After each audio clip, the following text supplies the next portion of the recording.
Bismillahirrahmanirrahim. Assalamualaikum warahmatullahi wabarakatuh. Perkenalkan, saya Intan Fatiha dengan NIM 201012526033.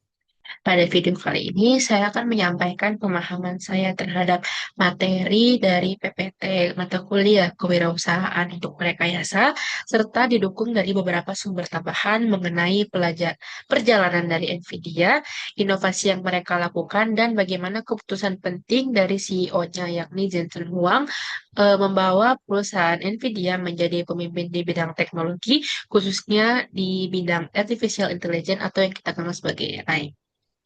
NVIDIA sendiri merupakan perusahaan teknologi yang didirikan pada tahun 1993 dan berfokus pada pengembangan GPU atau kartu grafis. Awalnya, GPU digunakan untuk kebutuhan visual seperti game, namun pada saat ini GPU juga digunakan dalam berbagai bidang seperti AI, data center, hingga komputasi ilmiah. Hal ini menunjukkan bahwa NVIDIA tidak hanya berkembang secara bisnis, tetapi juga mampu beradaptasi dengan perkembangan teknologi.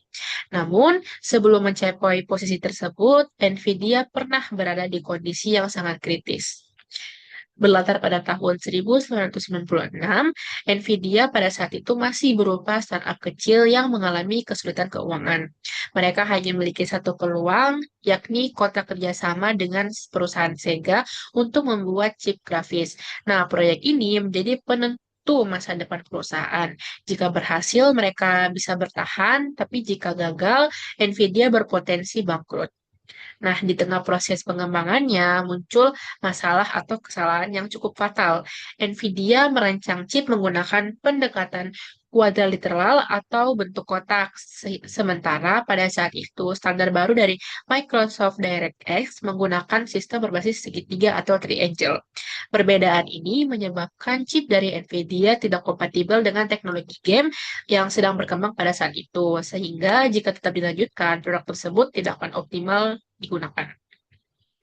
Nah, pada masa-masa sulit itu, CEO dari NVIDIA sendiri atau Jensen Huang dihadapkan pada dua pilihan sulit, yakni tetap melanjutkan proyek demi mendapatkan keuntungan jangka pendek, walaupun produk yang mereka ciptakan tidak sempurna, atau mengakui kesalahan, menghadapi resiko perusahaan akan kehabisan dana dalam waktu 30 hari. Dan Jensen Huang sendiri mengambil pilihan kedua. Nah, dari tindakan tersebut, si Jensen Huang pergi ke Jepang untuk bertemu dengan CEO Sega. Dalam pertemuan tersebut, ia mengakui bahwa desain chip yang mereka buat memiliki kesalahan, bahkan menyarankan agar Sega menggunakan produk dari perusahaan lain. Tetapi, dia juga meminta Sega untuk tetap memberikan pembayaran sebesar 5 juta dolar agar Nvidia dapat bertahan. Meskipun langkah ini sangat berisiko, tapi Jensen Huang memilih jujur. Nah, dari kejujuran tersebut, CEO dari Sega malah menghargai kejujuran dari Nvidia. Nah, karena kejujuran dari Nvidia tersebut, mereka tetap mendapatkan dana dan mereka mendapatkan waktu sekitar 6 bulan lagi untuk memperbaiki kondisi perusahaan. Dalam waktu tersebut, NVIDIA tidak menyia-nyiakan kesempatan mereka mengganti desain lama dan mengembangkan chip baru bernama Riva 128 dan kemudian sukses di pasar. Nah, menurut saya, keputusan ini bukan hanya sekedar memperbaiki kesalahan, tetapi juga menunjukkan kemampuan NVIDIA dalam mengikuti standar teknologi yang kenal. Hal ini penting karena dalam dunia engineering, mengikuti standar industri sangat menentukan keberhasilan produk.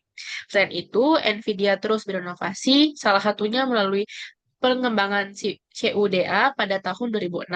CUDA sendiri memungkinkan GPU digunakan tidak hanya untuk grafis, tetapi juga untuk komputasi umum seperti AI dan machine learning. Nah, menurut penelitian Nichols pada tahun 2008, teknologi ini menjadi dasar penggunaan GPU dalam berbagai bidang komputasi modern. Seiring waktu, NVIDIA berkembang pesat dan menjadi pemimpin di bidang teknologi. Saat ini, GPU NVIDIA digunakan untuk melatih model AI karena kemampuannya dalam memproses data secara paralel. Berdasarkan laporan dari Stanford All Index 2023, sebagian besar pengembangan AI modern bergantung pada GPU, dan NVIDIA menjadi salah satu penyedia utama teknologi tersebut.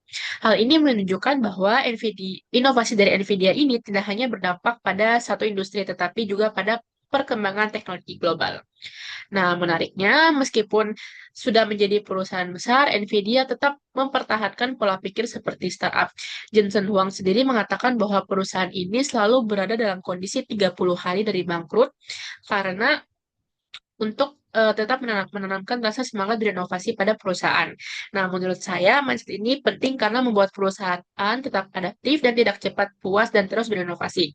Nah, kesimpulannya dari pembahasan saya dapat disimpulkan bahwa keberhasilan dari perusahaan Nvidia tidak hanya ditentukan oleh teknologi, tetapi juga oleh cara mereka mengambil keputusan. Kunci utama dari kesuksesan Nvidia sendiri merupakan kombinasi antara kejujuran dan keberanian mengambil resiko serta kemampuan untuk belajar dari kesalahan. Selain itu, kemampuan untuk beradaptasi dan dengan perkembangan teknologi juga menjadi faktor penting dalam mempertahankan relevansi di industri. Mungkin sekian saja penjelasan pemahaman dari saya. Apabila ada kekurangan dan kesalahan, mohon maaf. Terima kasih. Wassalamualaikum warahmatullahi wabarakatuh.